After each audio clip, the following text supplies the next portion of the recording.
Programang ito ay rated SPG. Striktong patnubay at gabay ng magulang ang kailangan. Maaaring may masiselang tema, lengguwahe, karahasan, sexual, horror o droga na hindi angkop sa mga bata.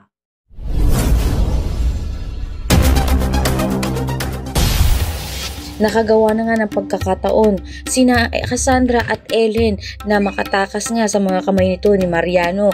Ngunit hindi pa rin nga sila nagtagumpay dahil nakita nga ni Mariano na papatakas na nga itong si Cassandra. Kaya naman sa harap ng maraming tao ay pinagsasaktan niya nga itong si Cassandra. Gulat na gulat naman sa mga nasaksihan nga itong si Aurora at itong nga si Don Ignacio sa pagkatao at pinapakita nga ng presidente. Hindi pa rin nga nila alam na ito nga ay isang peke. Kaya naman naguguluhan sila sa kung ano nga ba ang pagkatao ng presidenteng nakikita nga nila. At dito na nga rin makakatsyempo si Cardo na barilin na nga itong si Mariano dahil hindi niya rin napigilan ang sama ng ugali na ipinapakita ng peking presidente. Asintado na nga nito ni Cardo itong ang peking presidente na si Mariano.